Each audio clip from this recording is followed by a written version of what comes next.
ఈరోజే జ్యేష్ఠ మంగళవారం, పైగా సప్తమి తిథితో కలిసి వచ్చింది. మంగళవారం నాడు సప్తమి తిథి రావడం చాలా విశేషమైనది. మరి ఇంతటి విశేషమైన రోజు ఈ కథను వింటే చాలు, సమస్త శుభాలు కలుగుతాయి. మరి ఆ కథ ఏంటో ఇప్పుడు ఈ వీడియోలో తెలుసుకుందాం. ఓ జగన్మాత, ఓ శ్రీ మహాలక్ష్మి, నీవే సాక్షాత్తు బ్రహ్మను కన్న తల్లివి, మన్మధుని కన్న తల్లివి కూడా నీవే. అంతేకాదు, దేవతలను కన్న తల్లివి కూడా నీవే. సర్వ కోరికలను నెరవేర్చే కామధేనువు, కల్పవృక్షము మీ తోబట్టువులే కదా తల్లి. ఈ విశ్వానికంతటికీ తన చల్లని కిరణాలతో సేద తీర్చే చంద్రుడు నీ సోదరుడే కదా తల్లి. నీ విభుడు పాల సముద్రంలో శేషసాయిగా ఉంటాడు, నీవేమో సముద్రరాజుకు గారాల పట్టివి. ఓ జగన్మాత, నీకివే మా నమస్కారాలు. ఓ శ్రీమన్నారాయణ, నీకివే నా ప్రణామాలు. జగత్ కళ్యాణ కారకులైన మీరిద్దరూ నన్ను అనుగ్రహించి మీ దయకు నన్ను పాత్రులను చేయవలసిందిగా నా ప్రార్థన. పూర్వకాలంలో కళింగ దేశంలో వెంకటాచారి అని కంసాలి ఉండేవాడు. అతడు పనిలో ఎంతో నైపుణ్యం చెందినవాడిగా పేరుగాంచాడు. వెంకటాచారి, అతని భార్య సుమతి ఎంతో దైవభక్తులు. ఆ దంపతులకు 2 ఆడపిల్లలు, శారద, నీరజ. వారిద్దరూ చక్కగా చదువుకుంటూ తల్లికి చేదోడు వాదోడుగా ఉండేవారు. వెంకటాచారి నైపుణ్యం కలవాడే కానీ ఏమాత్రం కల్తీకి పాల్పడకుండా ఎంతో నిజాయితీగా పనిచేసేవాడు. మిగిలిన తోటి కంసాలులు కక్కుర్తిపడి కల్తీ చేసి తక్కువ సొమ్ముకే పనులు ఒప్పుకుని చేసేవారు. దీనివలన వెంకటాచారికి ఆదాయమంతా ఎక్కువగా ఉండేది కాదు. ఏదో వచ్చిన సొమ్ముతో కాలం గడుపుకుంటూ వస్తున్నాడు. రోజులు ఇలా గడుస్తూ ఉండగా పెద్ద కూతురికి వివాహ వయసు వచ్చింది. నెమ్మదిగా సంబంధాలు వెతకడం మొదలుపెట్టాడు. కానీ ఎక్కడా ఏదీ కుదరలేదు. వెంకటాచారి పక్క ఇంట్లో కృష్ణశర్మ అని పురోహిత కుటుంబం ఉంటుంది. కృష్ణశర్మ భార్య రుక్మిణి, సుమతి ఎంతో స్నేహితులుగా ఉండేవారు. కృష్ణశర్మ, రుక్మిణి దంపతులకు పద్మప్రియ అనే కుమార్తె ఉండేది. ఆమె వయసు సుమారు 7 సంవత్సరాలు. ప్రతిరోజు వారింట్లో పూలు కోసుకుని సుమతికి తెచ్చి ఇచ్చేది. అంతేకాక రోజూ 1 గంటైనా వీరింట్లో గడిపి వెళ్ళేది. వెంకటాచారి పెద్ద కుమార్తె శారద పెళ్లి ఎంతకు నిశ్చయం కాకపోవడంతో ఆ దంపతులకు ఎంతో బెంగగా ఉండేది. ఒకనాడు కృష్ణశర్మ భార్య రుక్మిణి సుమతితో 1 వారం రోజుల పాటు రుక్మిణి కళ్యాణం పారాయణ చేయమని చెప్పింది. ఆ విధంగానే శారద పారాయణం చేయగానే ఆ మరునాడే మంచి వరునితో వివాహం నిశ్చయమైంది. ఇక వివాహానికి కావలసిన సొమ్ము సేకరించి పెట్టుకోవడం అనే పనిలో పడ్డాడు వెంకటాచారి. ఇన్నేళ్లుగా కంసాలి వృత్తి చేస్తున్నా కూడా కూతుళ్లకు కనీసం బంగారు గాజులు కూడా చేయించలేకపోయానే అని బాధపడ్డాడు. సుమతి రోజు ఉదయాన్నే పూజ చేసేటప్పుడు శ్రీ మహాలక్ష్మిని అనేక స్తోత్రాలతో పూజించేది. వివాహం దగ్గర పడుతున్నదని దయచేసి వివాహానికి కావలసిన సొమ్ము సమయానికి అందివచ్చేలా అనుగ్రహించమని ఆ తల్లిని ప్రార్థించేది. రోజులు ఇలా గడుస్తూ ఉండగా ఒకనాడు పద్మప్రియ రోజులాగే పూలు తీసుకుని ఉదయం పూజా సమయానికి రాలేదు. రోజు తప్పకుండా వచ్చే పిల్ల ఈరోజు ఇంకా రాలేదేమిటా అని సుమతి ఆలోచిస్తూ ఉండగా గుమ్మంలో గజ్జెల చప్పుడైంది. పద్మప్రియ చెంగు చెంగు రానే వచ్చింది. రావడానికి ఆలస్యమైందని చెబుతూ పూలు తీసి సుమతి చేతిలో పెట్టింది. ఆ రోజు పద్మప్రియ రోజూ కంటే అందంగా ఎంతో తేజస్సుతో కనిపించింది. సుమతి పద్మప్రియను, ఈరోజు నీ పుట్టినరోజా, ఇంత చక్కగా అలంకరించుకున్నావు అని అడిగింది. లేదు అత్తయ్య, రోజులాగానే తయారయ్యాను. స్నానం చేయడం కాస్త ఆలస్యం కావడంతో పూలు తీసుకురావడం ఆలస్యమైంది. అది సరే కానీ ఈ జత బంగారు గాజులు అమ్మ నీకు చూపించమని చెప్పింది. కొత్తగా కొనుక్కుందట, నిన్ను చూడమని అన్నది. అప్పుడు సుమతి ఆ గాజులు తన చేతిలోకి తీసుకుని చూస్తూ ఉండగా పద్మప్రియ ఇప్పుడే వస్తాను అని చెంగున బయటకు వెళ్ళింది. సుమతి ఆ గాజులను దేవుడి దగ్గర ఉంచింది. కాసేపైన తర్వాత పద్మప్రియ రాగానే ఇచ్చేద్దామని అనుకుంది. వంట ఇంటిలోనికి నైవేద్యం తీసుకురావడానికి వెళ్ళి పాయసం పూర్తవగానే తీసుకువచ్చి పూజాగదిలో కూర్చుంది. పూజాగదిలో ఎదురుగా 2 జతల బంగారు గాజులు కనబడ్డాయి. ఇదేమిటి, ఇవి ఎక్కడి నుంచి వచ్చాయి? తాను ఇక్కడ పెట్టింది 1 జతే కదా, లేదా నేను పరధ్యానంలో ఉండి గమనించలేదా? పద్మప్రియ నా చేతికి 2 జతలు ఇచ్చిందా అని తలుస్తూ పూజ పూర్తి చేసి దేవుడికి నైవేద్యం పెట్టింది. ఈ 2 జతల గాజులను తీసుకుని రుక్మిణికి ఇవ్వాలని వారింటికి వెళ్ళింది. ఆమెను చూసిన రుక్మిణి, ఏమిటే వదినా, చేతిలో ఆ బంగారు గాజులు ఎక్కడివి? పిల్లలిద్దరికీ చేయించావా అని అడిగింది. ఇది విన్న సుమతి నోట మాట రాలేదు. అదేమిటి వదినా, ఇందాక పద్మప్రియ వచ్చి ఇచ్చింది కదా, నీవు కొనుక్కున్నావని నాకు చూపించమని చెప్పింది కదా అని పలికింది. అప్పుడు రుక్మిణి, అదేమిటి వదినా, పద్మప్రియ మీ ఇంటికి రావడమేమిటి? నిన్నట్నుంచి పిల్లకి ఒక్కటే జ్వరం, మంచం దిగనేలేదు, ఎక్కడికి వెళ్ళలేదు. అసలు ఆమె మీ ఇంటికే రానప్పుడు ఈ గాజులు ఎలా తెస్తుంది? అయినా నేను ఈ మధ్య అసలు గాజులే కొనుక్కోలేదు అని చెప్పింది. ఇది విన్న సుమతికి ఎంతో ఆశ్చర్యం కలిగింది. మరి ఇందాక వచ్చింది ఎవరు, ఆ గాజులు ఇచ్చింది ఎవరు అని ఆలోచిస్తూ ఉండగా ఆ వచ్చింది సాక్షాత్తు శ్రీ మహాలక్ష్మియే అని తోచింది. ఈ విషయమే రుక్మిణితో చెప్పింది. వారిద్దరూ ఎంతో ఆశ్చర్యపోయారు, మరెంతో ఆనందపడ్డారు. జరిగిన విషయమంతా వారి భర్తలకు చెప్పారు. వెంకటాచారి దంపతుల సంతోషానికి అంతులేదు. వచ్చింది సాక్షాత్తు శ్రీ మహాలక్ష్మేనని గ్రహించారు. తమను అనుగ్రహించిన ఆ జగన్మాతను ఎన్నో విధాలా స్తుతించారు. తమ కుమార్తెలకు సాక్షాత్తు ఆ శ్రీ మహాలక్ష్మి బంగారు గాజులను అనుగ్రహించిందని ఎంతో ఆనందపడ్డారు. ఇద్దరూ పూజా గదిలో నుంచుని ఆ జగన్మాతను నమస్కరిస్తూ ఇలా పలికారు. ఓ లోకజనని, దారిద్ర్య దుఃఖాన్ని పాపాంధకారాలను పారదోలే అమృతమూర్తివి నీవే తల్లి. దీనులైన వారి బాధలను అన్నిటినీ నశింపచేసే నీ కరుణా కటాక్షాలు మాపై ప్రసరింపము తల్లి, నీకివే మా నమస్కారాలు. అమ్మా, మిక్కిలి దయకలిగిన నీ కడగంటి చూపులతో నీ కరుణామృతాన్ని మాపై కురిపించు తల్లి. నీవు సర్వమంగళ ప్రదాయనివి, సకల చరాచర జగత్తుయందు నీవే వ్యాపించి ఉన్నావు. నీకివే మా ప్రణామాలు. నిన్ను నమ్మిన వారికి సర్వశుభాలను అనుగ్రహించే లోక పావనివి, నీకివే మా నమస్కారాలు అని పరిపరి విధాలా స్తుతించారు. ఎంతో విశేషమైన ఈ కథను విన్నవారికి సకల శుభాలు కలుగుతాయి, జన్మల దోషాలు తొలగిపోతాయి, లక్ష్మీ కటాక్షం కలుగుతుంది. పూర్వం బోధ చేస్తూ ఒక ముని దంపతులు ఉండేవారు. ఆ ముని చాలా ప్రతిభావంతుడు, సకల శాస్త్రాలు విద్యలు తెలిసినవాడు. ఆ ముని భార్య సాక్షాత్తు అన్నపూర్ణ. ఆమె శిష్యులను తన కన్న బిడ్డల్లాగా చూసుకునేది. ఆకలితో ఎవరు వచ్చినా లేదనకుండా వారి ఆకలి తీర్చేది. అలా ఒకనాడు ఆ ముని దంపతుల వద్దకు వసంతుడు అనే అనాథ వచ్చి శిష్యుడిగా చేరాడు. అతను బాగా చురుకైనవాడు, తెలివైనవాడు కావడంతో అతనికి గురువుగారు నేర్పించే విద్యలన్నీ కూడా ఇట్టే అబ్బేవి. వసంతుడు కొన్నాళ్లకే తన గురువుకు తెలిసిన విద్యలన్నీ పూర్తిగా నేర్చుకున్నాడు. ఇక అతనికి నేర్పడానికి తన వద్ద ఉన్న జ్ఞానం సరిపోకపోవడంతో తనకు గురువులైన వారి వద్దకు పంపించి మరీ విద్యాభ్యాసం చేయించాడు ఆ గురువర్యుడు. అయితే కొన్నాళ్లకే అతనికి నేర్పడానికి తమ వద్ద ఉన్న విద్యలన్నీ కూడా పూర్తయ్యాయని ఆ పెద్ద గురువులైన వాళ్ళు కూడా తెలియచేశారు. ఇదిలా ఉండగా నిండు చూలాలైన గురుపత్ని ప్రసవించే సమయం రావడంతో వసంతుడు ఆశ్రమంలో అన్ని పనులు తానే చూసుకుంటూ తల్లితో సమానురాలైన గురుపత్నిని కాలు కింద పెట్టకుండా చూసుకుంటున్నాడు. ఆమెకు పురిటి నొప్పులు ప్రారంభం అయ్యాయి. ఆశ్రమం లోపల ప్రసవం జరుగుతూ ఉండగా వసంతుడు గుమ్మం బయటకు వచ్చి కూర్చున్నాడు. కాసేపట్లో లోపల నుంచి చంటి బిడ్డల ఏడుపులు వినబడ్డాయి. గురుపత్ని కవల పిల్లలకు జన్మను ఇచ్చింది. ఒక మగపిల్లవాడు, ఒక ఆడపిల్ల. ఇంతలో దివి నుండి భువికి దిగి వచ్చిన ఒక దివ్య పురుషుడు వడివడిగా ఆశ్రమం లోపలికి వెళ్తూ గుమ్మం ముందు కూర్చున్న వసంతుడికి కనిపించాడు. మామూలు మనుషులకైతే అతను కనిపించి ఉండేవాడు కాదు. కాని వసంతుడు దైవ రహస్యాలు కూడా నేర్చుకున్నాడు కాబట్టి ఆ వచ్చిన అతను ఎవరో ఇట్టే కనిపెట్టేశాడు. వచ్చినవాడు సాక్షాత్తు బ్రహ్మదేవుడు. అతడు బ్రహ్మ అప్పుడే పుట్టిన పిల్లలకు నుదుటి రాత రాయడానికి వచ్చాడు అని అర్థం చేసుకున్న వసంతుడు ఓపిగ్గా బయట కాలు చాచుకుని కూర్చున్నాడు. వసంతుడు బ్రహ్మ బయటకు రాగానే ఆయనకు ప్రణామం చేసి, స్వామి, మా గురువుగారి పిల్లల నుదుట ఏమి రాశారో దయచేసి సెలవు ఇవ్వండి అని వినమ్రపూరితంగా అడిగాడు.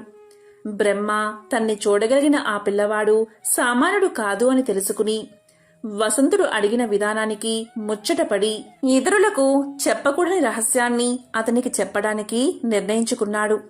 అప్పుడు ఇలా అన్నాడు, నాయనా, ఈ అబ్బాయి బేదవాడిగా మారిపోతాడు. ఇతని జీవితకాలమంతా ఇతని వద్ద ఒక్క మూట బియ్యము, ఒక ఆవు, ఒక పూరిపాక తప్ప ఇక ఏమీ ఉండవు. ఇతను రోజంతా కష్టపడినా తన రెక్కల కష్టంగా పెళ్ళాన్ని పిల్లల్ని పోషిస్తాడు అంతే అన్నాడు. ఇక ఈ అమ్మాయి మాత్రం వేశ్య అవుతుంది. పూల కోసం రోజుకో పురుషుడితో సంభోగించి వారకాంత అవుతుంది అని చెప్పి అక్కడి నుంచి వెళ్లిపోయాడు. బ్రహ్మదేవుడు చెప్పిన మాటలు విని వసంతుడు నిశ్చేష్టుడు అయ్యాడు. సాక్షాత్తు దైవ స్వరూపుడైనటువంటి తన గురు దంపతులకు పుట్టిన పిల్లలకు ఇలాంటి రాత రాశాడు. ఏమిటి విధాత అని విచారంగా ఆలోచనలో మునిగిపోయాడు. వెంటనే తన గురువు గారిని బ్రహ్మరాత మార్చగలమా అని అడిగాడు. దానికి ఆయన, అది సాధ్యం కాదు నాయనా, అది ఎవరికీ సాధ్యం కాదు అని సమాధానం చెప్పాడు. పిల్లలు పెద్దవాళ్లు అయ్యే కొద్దీ వాళ్ల రాత నిజమవడం వసంతుడికి కనిపించసాగింది. ఆ ఇద్దరికీ చదువులు వంట పట్టడం లేదు. ఎందరికో విద్యా బుద్ధులు నేర్పిన గురువుగారి పిల్లలు ఇలా అయ్యారు ఏమిటా అనేది వసంతుడికి దేనిమీద ఏకాగ్రత కుదరకుండా చేస్తుంది.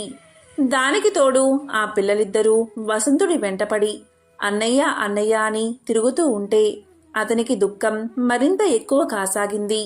ఒకరోజు గురువుగారితో చెప్పి ఆయన అనుమతి పొంది దేశం చుట్టి రావడానికి బయలుదేరి వెళ్లాడు వసంతుడు. ఎందరో పండితుల్ని కలిశాడు. వారందరినీ వసంతుడు ప్రశ్నించాడు. బ్రహ్మ రాసిన రాతను మార్చగలమా అని అందరినీ అడిగాడు. కాని అందరూ వసంతుడికి చెప్పిన సమాధానం బ్రహ్మరాత మార్చడం అసాధ్యమని, అది ఎవరితరమూ కాదని. అలా అతను అక్కడా ఇక్కడా తిరుగుతూ తన అన్వేషణ కొనసాగిస్తూ 20 సంవత్సరాలకు పైగా గడిపేశాడు. అప్పటికే గురువుగారి పిల్లలకు 25 ఏళ్లు వచ్చేశాయి. వసంతుడికి వాళ్ళు ఎలా ఉన్నారో చూడాలి అనిపించింది. ఆశ్రమానికి తిరిగి వచ్చాడు. అప్పుడు అక్కడ పరిస్థితి, గురువుగారి కుమారుడి పేరు శంకరుడు. అతను ఆ ఊరిలోనే కూలీ పని చేస్తున్నాడని, గురువుగారి కుమార్తె పేరు వసంతసేన. ఆమె దగ్గర్లోనే ఒక పట్టణంలో వ్యభిచార వృత్తిలో ఉన్నదని తెలుసుకున్నాడు. తనకు పుట్టిన పిల్లల దుస్థితి చూసి దిగులుతో మంచం పట్టి గురుపత్నులు మరణించారని కూడా తెలుసుకున్నాడు. అప్పుడు వసంతుడు బాగా ఆలోచించాడు. ముందు శంకరుణ్ణి వెతుక్కుంటూ వెళ్లాడు. వసంతుణ్ణి చూడగాని అన్నయ్య అంటూ బావురమన్నాడు శంకరుడు. చిన్న పూరిపాక, చిరిగిపోయిన దుస్తుల్లో భార్య, ఒక కొడుకు. ఇంట్లో ఎక్కడ చూసినా విలయ తాండవం చేస్తున్న కటిక దారిద్ర్యం. ఇది శంకరుడి పరిస్థితి. దీంతో వసంతుడు ఇలా అన్నాడు. తమ్ముడు, నువ్వు బాధపడకు, ఇప్పటినుంచి నేను చెప్పినట్లు చెయ్యి అన్నాడు. దానికి సరే అన్నాడు శంకరుడు. అన్నయ్య, ఇక నుంచి నువ్వు ఎలా చెప్తే అలాగే చేస్తాను అన్నాడు. అప్పుడు వసంతుడు, ముందు ఆ ఆవును తోలుకుని పట్నానికి వెళ్దాం పదా అన్నాడు వసంతుడు. ఏమీ మాట్లాడకుండా ఆవును తోలుకుని వసంతుణ్ణి అనుసరించాడు శంకరుడు. ఇద్దరూ నేరుగా పట్నంలోని సెంత దగ్గరకు వెళ్లారు. అక్కడ ఒక దళారి దగ్గరకు వెళ్లి ఆ ఆవును ఎంతకు కొంటావు అని అడిగాడు. తర్వాత అతడు చెప్పిన ధరకు అమ్మేశాడు వసంతుడు. శంకరుడికి ఏమీ అర్థం కాకపోయినా వసంతుడికి ఎదురు చెప్పలేదు. ఆవును అమ్మగా వచ్చిన డబ్బుతో వంటకు అవసరమైన సరుకులను, శంకరుడి భార్యకు పిల్లలకు కొత్త బట్టలు కొన్నారు. తిరిగి గ్రామానికి బయలుదేరి ఇంటికి రాగానే ఆ సరుకులతో వంట చేయించాడు. శంకరుడి భార్యా పిల్లలు ఆవురావురమంటూ ఆకలి తీర్చుకున్నారు. తర్వాత వసంతుడు శంకరుడితో, తమ్ముడు, అన్నదానం చేద్దాం, ఆకలితో ఎవరు వచ్చినా లేదనకుండా వడ్డించు అన్నాడు. దీంతో శంకరుడు మారు మాట్లాడకుండా అలాగే చేశాడు. కాని శంకరుడు ఆ రోజు రాత్రి వసంతుడితో ఇలా అన్నాడు. అన్నయ్య, ఇంతవరకు ఆ ఆవు ఉంది కదా అన్న ధైర్యం నాకు ఉండేది. ఇప్పుడు ఉన్న ఆ ఒక్క ఆధారం కూడా పోయింది. దాన్ని అమ్మగా వచ్చిన ధనం కూడా అన్నదానానికే ఖర్చయిపోయింది. తెల్లవారితే ఎలా గడపాలో అని భయంగా ఉంది అన్నాడు. దానికి వసంతుడు, తమ్ముడు, నువ్వేమీ ఆలోచించకుండా సుఖంగా నిద్రపో, పొద్దునకి అంతా సర్దుకుంటుంది అని ధైర్యం చెప్పాడు. తీరా పొద్దున్నే లేచి తలుపు తెరిచి బయటికి వచ్చి చూసిన శంకరుడి ఆశ్చర్యానికి అంతే లేకుండా పోయింది. శంకరుడి ఇంటి ముందు ఒక ఆవు నిలబడి ఉంది. శంకరుడి ఆస్తి ఎప్పుడు ఒకే ఆవు అని బ్రహ్మ రాసిన రాత పొల్లుపోకుండా ఉండడానికి రాత్రికి రాత్రి బ్రహ్మే స్వయంగా ఒక ఆవును తీసుకుని వచ్చి అక్కడ కట్టేశాడు. ఆ రోజు కూడా ఆవును తీసుకుని వెళ్లి సంతలో అమ్మి వచ్చిన ఆ డబ్బుతో అన్నదానం చేయించాడు వసంతుడు. తమ్ముడు, ఇక ఇలాగే ప్రతిరోజు క్రమం తప్పకుండా చేస్తూ ఉండు అని చెప్పి వసంతుడు అక్కడ్నుంచి వసంత సేనను వెతుక్కుంటూ బయలుదేరాడు. అన్ని దానాల్లోకెల్లా గొప్పదైన అన్నదానాన్ని క్రమం తప్పకుండా చేస్తున్నందున శంకరుడు తన జీవితంలో అనంతమైన పుణ్యాన్ని మూటకట్టుకున్నాడు. ఆ తరువాత వసంతుడు వాళ్ళను వీళ్ళను అడుగుతూ వెళ్లి వసంత సేనని కలుసుకున్నాడు. వసంతసేన ఒక అవ్వతో కలిసి ఒక ఇంట్లో ఉంటుంది. ఆమె వసంతుణ్ణి చూడగానే బోరుమని ఏడ్చేసింది. అన్నయ్య, నేను మహాపాపిని. ఈ పాప పంకిలంలో కూలిపోయాను. మీలాంటి ఉన్నతుణ్ణి చూడ్డానికి నాకు అర్హత లేదు అని బావురమ్మంది. దానికి వసంతుడు, ఊరుకో చెల్లి, ఊరుకో. ఈ పాప పంకిలం నుండి నువ్వు బయటపడే మార్గాన్ని చెబుతాను. ఇక ఇవాల్టి నుంచి నేను చెప్పినట్లు చెయ్యి అన్నాడు. ఆమెను ఓదార్చాడు. దానికి సరే అంది వసంతసేన. ఆ రాత్రికి విఠలుడు ఎవరు వచ్చినా సరే 1,00,000 వరహాలు చెల్లించాల్సిందే.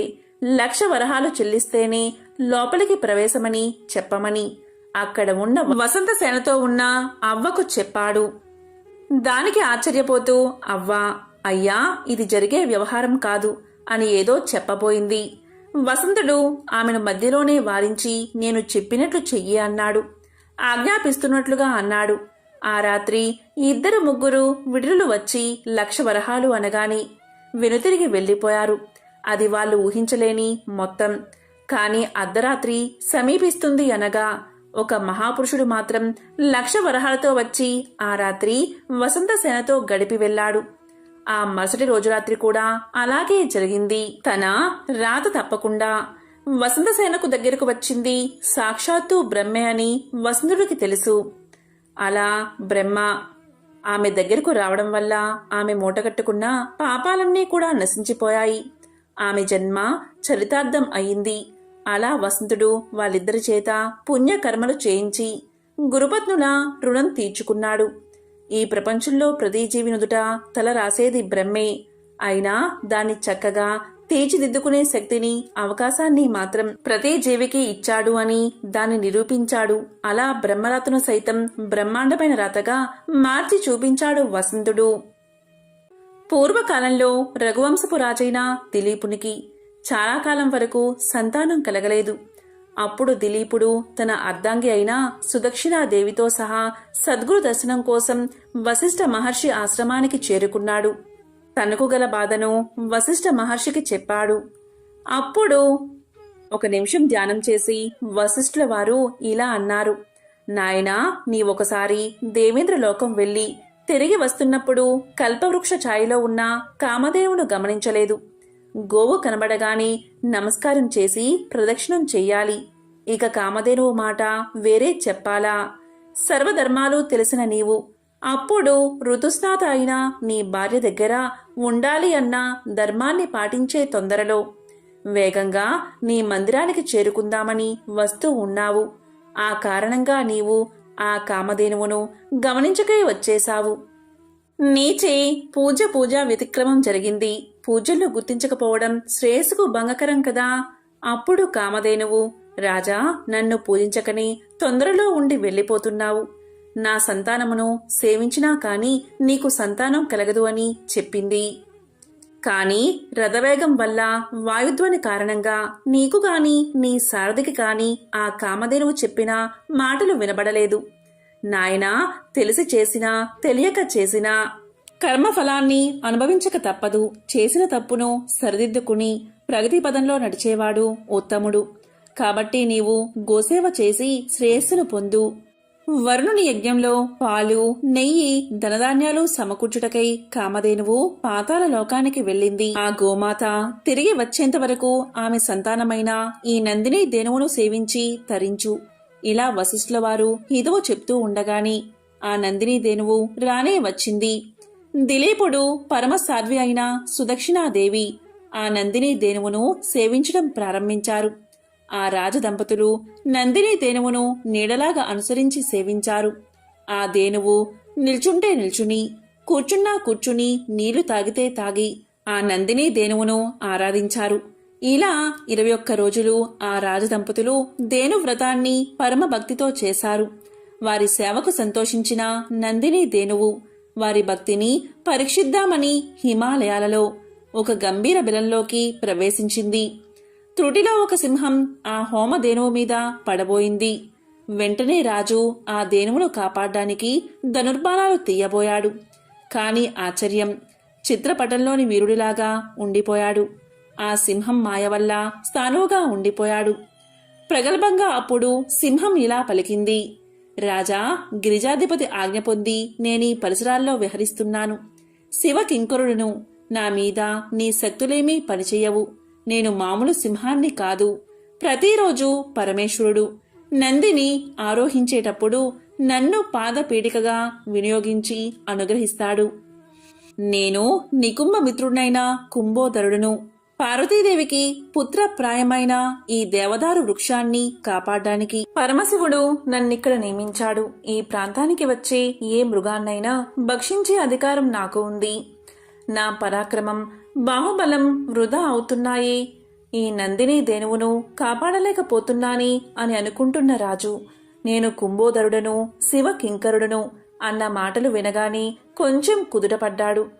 భగవత్ శక్తి ముందు మానవ శక్తి అత్య అల్పమే కదా అని అనుకున్నాడు. ఆ కుంభోదరునితో ఇలా పలికాడు: ఓ దివ్య సింహమా, సృష్టి స్థితిలయకారకుడైన ఆ పరమేశ్వరుడు నీకు వలె నాకు కూడా పరమ పూజ్యుడు. కాని హోమధేనువైన ఈ నందిని కాపాడ్డం ధర్మమే కదా. మనిద్దరికీ శ్రేయోదాయకమైనది చెప్తాను. నా ఈ శరీరాన్ని ఆహారంగా స్వీకరించి నా గురుధనమైన ఈ నందిని దేనువును విడిచిపెట్టు అన్నాడు రాజు. ఇది వినగానే కుంభోదరుడు నవ్వి, ఓ రాజా, నీవు చాలా మూఢుడివలే ఉన్నావు. నీవు ఈ భూమండలానికి ఏక ఛత్రాధిపతివి. యవ్వనంలో ఉన్న మన్మదాకారుడవి. ఒక్క గోవు కోసం అన్నీ వదులుకుంటావా? అల్ప కారణానికి అధిక మూల్యం ఎందుకు చెల్లిస్తావు? ఈ ఆవు కాకపోతే ఇలాంటివి కోటి మీ గురువుగారికి ఇవ్వవచ్చు. నీ పాలనలో సుఖంగా ఉండే కోట్లాది ప్రజలను అనాథలు చేసి ఈ గోవు కోసం శరీర త్యాగం చేస్తావా? నీకు ఎట్టి అపకీర్తి రాదు, గురుద్రోహం అంటదు అని పలికాడు. దిలీపుణ్ణి ప్రలోభ పెడదామని. అది విని ధర్మాత్ముడైన దిలీపుడు, ఆపద నుంచి రక్షించేవాడే క్షత్రియుడు, అంటే క్షత్రము నుంచి రక్షించేవాడే క్షత్రియుడు. అట్లు చెయ్యనివాడు రాజు ఎలా అవుతాడు? అదీ కాక ఎదురుగా హింస జరుగుతూ ఉన్నా కాపాడకుండా చూస్తున్నా ప్రాణాలు ఎందుకు? ఓ శివ కింకరుడా, నీవు దేవతామూర్తివి.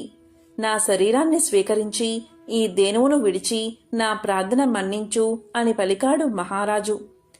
ఎలాగో చివరికి ఒప్పుకున్నది సింహం. స్థానువుగా ఉన్న రాజు మామూలుగా కదలగలిగాడు. తన్ని తాను సింహానికి అర్పిద్దామని మోకాళ్లపై కూర్చుని తల వంచుకుని సింహం వేటుకై ఎదురు చూస్తున్న దిలీపుడి మీద పుష్పవృష్టి కురిసింది. నందిని దేనువు అప్పుడు దివ్య ఆకృతి దాల్చి ఇలా పలికింది: రాజా, వశిష్ఠ మహర్షి తపశక్తి వల్ల నన్ను ఈ సింహమే కాదు, విశ్వంలో ఏ శక్తి హాని కలిగించలేదు. నిన్ను పరీక్షిద్దామని ఇలా చేశాను. నీ భక్తితో నన్ను మెప్పించావు. దివ్యమైన నా క్షీరాన్ని స్వీకరించు, సంతానవతుడివి అవుతావు అన్నది నందిని దేనువు. అప్పుడు ధర్మజ్ఞుడైన దిలీపుడు ఇలా అన్నాడు: తల్లి, నీ కరుణ అమోఘం. నన్ను నా అర్ధాంగిని ధన్యుల్ని చేశావు. లేగదూడా నీ పాలకై ఎదురుచూస్తుంది. మహర్షులు యజ్ఞార్థం నీ క్షీరానికై నిరీక్షిస్తూ ఉంటారు. వారు తీసుకున్న తర్వాత మిగిలిన దానిలో 6వ వంతు తీసుకుంటాను. ధర్మాత్ముడైన రాజు ప్రజల నుంచి 6వ వంతు మాత్రమే కప్పంగా తీసుకుంటాడు అని రాజు పలకగా తదేతి అని ఆశీర్వదించింది నందిని. దేనువ్రత మహిమ వల్ల రఘు మహారాజును పుత్రునిగా పొందినాడు దిలీపుడు. ఒకసారి సౌనకాది మహర్షులు ఇలా పలికారు: ఇతర వృక్షాల కంటే రావి, మర్రి చెట్లు మాత్రమే ఎందుకంత పవిత్ర వృక్షాలుగా పేరు పొందాయి అని అడగగా సూదుడు ఇలా చెప్పసాగాడు: పూర్వం పార్వతీ పరమేశ్వరులు ఏకాంతంగా ఉన్నప్పుడు పని మీద దేవతలు అక్కడికి వెళ్ళగా వారి ఏకాంతానికి భంగం కలుగుతుంది.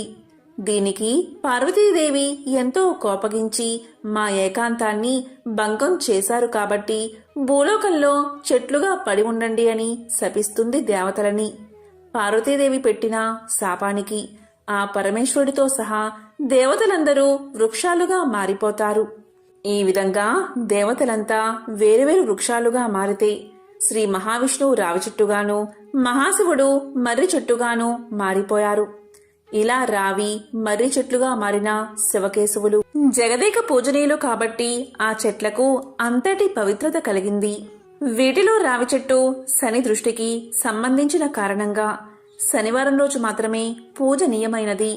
శని ఆదివారం రోజు తప్ప తక్కిన రోజుల్లో రావి చెట్టును అస్సలు తాకకూడదు అని సూతుడు శౌనకాది మహామునులు చెప్పగా ఇదంతా విన్నా శౌనకాది మహర్షులు రావి చెట్టు ఎందుకు శనివారం మాత్రమే పూజనీయం అయింది, మిగిలిన రోజుల్లో ఎందుకు తాకకూడదు అని అడిగారు.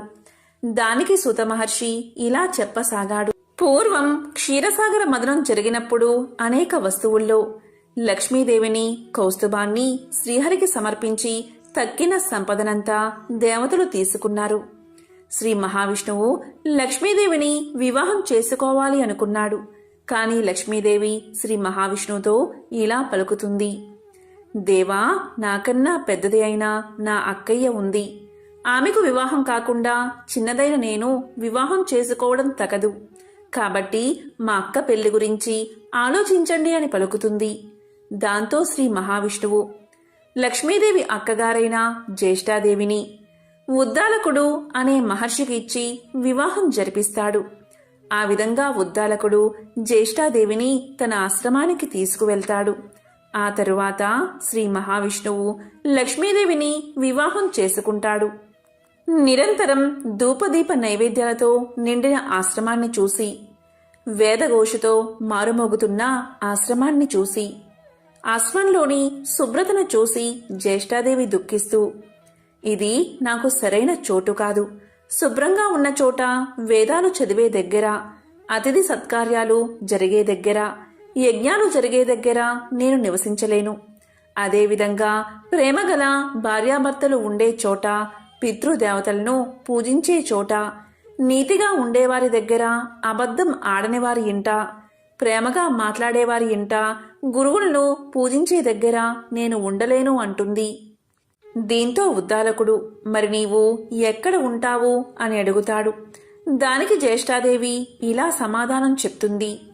ఏ ఇంట్లో అయితే రాత్రింబగళ్ళు భార్యాభర్తలు దెబ్బలాడుకుంటూ ఉంటారో, ఏ ఇంట్లో అయితే అతిథులు నిరాశతో ఉంటారో, ఎక్కడైతే వృద్ధులకు, మిత్రులకు, మంచివారికి అవమానం జరుగుతుందో, ఇంకొకరి ధనాన్ని ఆశపడేవారి ఇంట్లో, శుభ్రంగా లేని చోట నేను నివాసముంటాను అని పలుకుతుంది. భార్య యొక్క మాటలు విన్న ఉద్దాలకుడు ఎంతో కలత చెంది, ఓ జ్యేష్ఠాదేవి, నీవు కోరినట్లు నీకు తగిన నివాస స్థానాన్ని వెతికి వస్తాను. అంతవరకు నీవు రావచెట్టు మొదట్లోని కదలకుండా కూర్చోమని చెప్పి వెళ్ళిపోతాడు.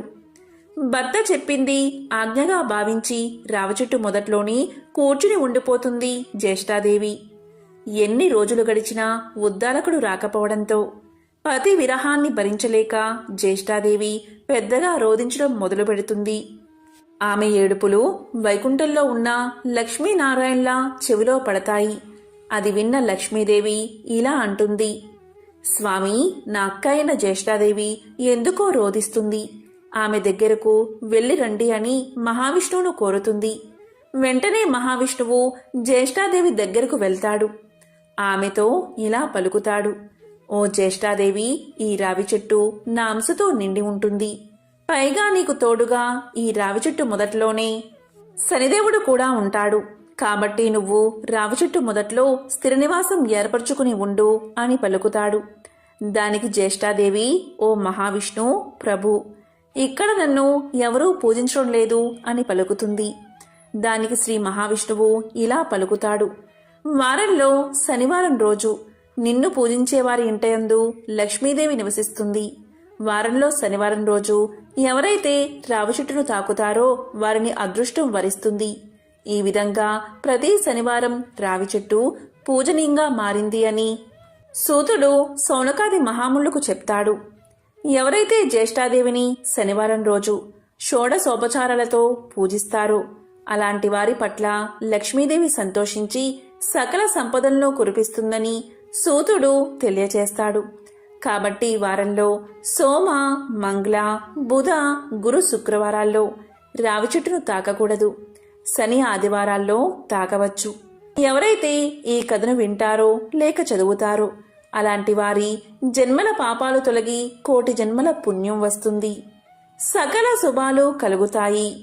ఇలాంటి శక్తివంతమైన రోజు ఎవరైతే ఈ కథను వింటారో వారికి ఉన్న శని బాధలు తొలగిపోతాయి.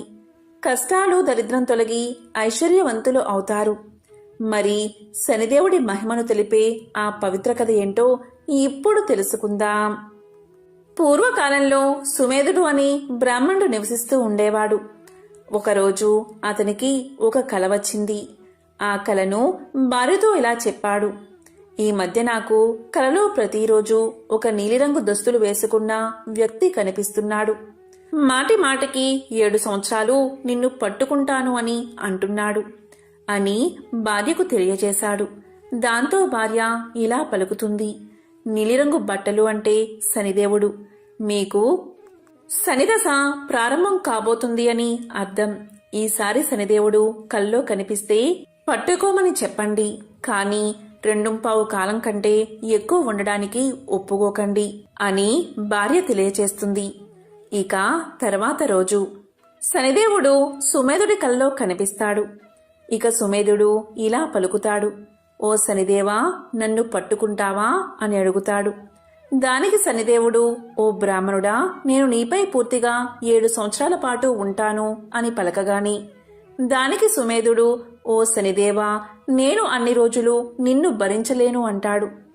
దానికి శనిదేవుడు, ఓ సుమేధ, నేను పూర్తిగా 5 సంవత్సరాలు నిన్ను పట్టుకుంటాను అంటాడు. దానికి బ్రాహ్మణుడు, ఓ శనిదేవా, అన్ని రోజులు నేను నిన్ను మొయ్యలేను అంటాడు. దానికి శనిదేవుడు, అయితే సుమేధ, 2.5 సంవత్సరాల కాలం నేను నీతో ఉంటాను అంటాడు. దానికి బ్రాహ్మణుడు, ఓ శనిదేవా, అన్ని రోజులు నేను నీతో ఉండలేను అంటాడు. ఇక శనిదేవుడు చివరగా ఇలా పలుకుతాడు. చూడు సుమేధ, 2.25 సంవత్సరాల కాలం నీవు నన్ను భరించక తప్పదు అంటాడు. దానికి సుమేధుడు సరే అని ఒప్పుకుంటాడు. మరుసటి రోజు ఉదయం నిద్రలేవగాని ఈ విషయాన్ని తన భార్యకు తెలియచేస్తాడు. నాకు 2.25 సంవత్సరాల శనిదశ ప్రారంభమైంది. నాకు నీవు 2 బంగారు కాసులు ఇవ్వు అని అంటాడు. నేను అడవిలోకి వెళ్ళి పూజా పునస్కారాలు చేసి వస్తాను.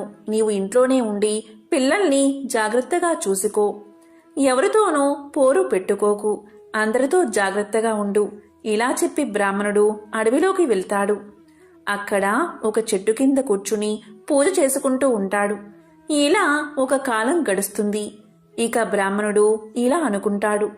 ఒక కాలం అయిపోయింది కదా, ఇంకా కొంచెం సమయం మాత్రమే మిగిలి ఉంది కదా, ఇది దారిలోనే అయిపోతుంది అనుకుంటూ ఇంటికి బయలుదేరతాడు. కాని శనిదేవుడి ప్రభావం నుంచి ఎవరూ తప్పించుకోలేరని అతనికి తెలియదు. అతనికి దారిలో కొన్ని పుచ్చకాయలు కనిపిస్తాయి.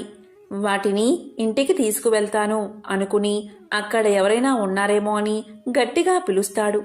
కాని అక్కడ ఎవరూ ఉండరు, ఎవరూ పలకరు.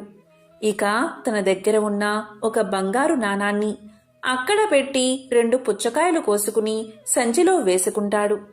ఇక తిరిగి ఇంటికి ప్రయాణం సాగిస్తాడు. ఇంతలో 2 సిపాయిలు అటుగా వస్తారు. వారు బ్రాహ్మణుణ్ణి ఆపి, నీ సంచిలో ఏముందో చూపించు అంటారు. దానికి సుమేధుడు, నా సంచిలో 2 పుచ్చకాయలు ఉన్నాయి అంటాడు. దానికి సిపాయిలు సంచి తెరిచి చూపించమని అడగగా సుమేధుడు సంచి తెరచి చూడగానే దాంట్లో రాజుగారి 2 కొడుకుల తలలు ఉంటాయి. దీంతో సిపాయిలు అతన్ని పట్టుకుని రాజుగారి దగ్గరకు తీసుకువెళ్తారు. రాజుతో సిపాయిలు ఇలా పలుకుతారు. ఓ రాజా, ఈ బ్రాహ్మణుడు మీ 2 కొడుకులను చంపి తలలను సంచిలో వేసుకున్నాడు అని అనగానే ఆ మాటలు విన్న రాజుగారికి ఎక్కడలేని కోపం వచ్చి ఆ బ్రాహ్మణుణ్ణి వెంటనే ఉరితీయండి అని ఆజ్ఞాపిస్తాడు. సిపాయిలు సుమేధుణ్ణి తీసుకుని వెళ్లి ఉరి తీయబోగా సుమేధుడు ఇలా పలుకుతాడు: మహారాజా, దయ చూపించండి, కొంచెంసేపు ఆగండి, నన్ను పూజ చేసుకోనివ్వండి అని పలకగానే రాజు ఒప్పుకుంటాడు. ఇక సుమేధుడు పూజ చేసుకుంటూ ఉండగా శనిదశ పూర్తవుతుంది. ఇంతలో అక్కడకు రాజుగారి 2 కొడుకులు తిరిగి వస్తారు. వారిని చూసి రాజు ఎంతో ఆశ్చర్యపోతాడు. అప్పుడు రాజు బ్రాహ్మణుడితో ఇలా పలుకుతాడు: ఓ బ్రాహ్మణుడా, నీవు ఏమాయ చేశావు అని అనగానే సుమేధుడు ఇలా అంటాడు: మహారాజా, నేను ఏమాయా చేయలేదు. నాకేమీ తెలియదు. నాపై శని ప్రభావం ఉంది, అందుకే ఇదంతా జరిగింది అని సమాధానం చెప్తాడు. దానికి రాజు ఇలా అడుగుతాడు: ఓ బ్రాహ్మణుడా, శనిదశ పట్టుకుంటే నివారణ ఉపాయం ఏమిటి అని అడగగానే సుమేధుడు ఇలా చెప్తాడు: రాజుకు శనిదశ పట్టుకుంటే నల్లటి ఏనుగును దానంగా ఇవ్వాలి. షావుకారికి శనిదశ పట్టుకుంటే ఒక నల్లటి గుర్రాన్ని దానంగా ఇవ్వాలి. ఒక గృహస్థుడికి శనిదశ పట్టుకుంటే నూనెలో ముంచిన రొట్టెను నల్లని కుక్కకు తినిపించాలి. అదేవిధంగా రావి చెట్టును పూజించాలి. శనిదేవుణ్ణి కూడా పూజించాలి అని సమాధానం చెప్తాడు. దాంతో రాజు బ్రాహ్మణుడికి కొంచెం నగదు, ఆభరణాలు ఇచ్చి వదిలేస్తాడు. అప్పుడు బ్రాహ్మణుడు ఇంటికి చేరుకుంటాడు. ఇంటికి వెళ్ళిన తర్వాత భార్యతో ఇలా అంటాడు. జరిగిన విషయమంతా చెప్తాడు. అప్పుడు ఆమె సంచిలో ఏం తీసుకువచ్చారు అని అడగగానే బ్రాహ్మణుడు 2 పుచ్చకాయలు తీసుకువచ్చాను అంటాడు. తీరా సంచి తెరిచి చూడగానే పుచ్చకాయకు బదులు బంగారపు కాసులు ఉంటాయి. దానికి భార్య, ఇంత బంగారం ఎక్కడిది, మీకు శని పట్టుకుంది కదా అని అనగానే దానికి సుమేధుడు ఇలా చెప్తాడు: శని పట్టినప్పుడు పుచ్చకాయలు తలకాయలుగా మారాయి. వదిలిపోగానే పుచ్చకాయ స్థానంలో బంగారం వచ్చింది అని సమాధానం చెప్తాడు. ఈ కథను విన్నా, చదివినా, చెప్పినా, వినిపించినా జన్మల పాపాలు తొలగి 1,000,000 జన్మల పుణ్యం వస్తుంది. సకల శుభాలు కలుగుతాయి. ఓం నమో నారాయణాయ. ఓం నమః శివాయ. ఓం శ్రీ మహాలక్ష్మియే నమః.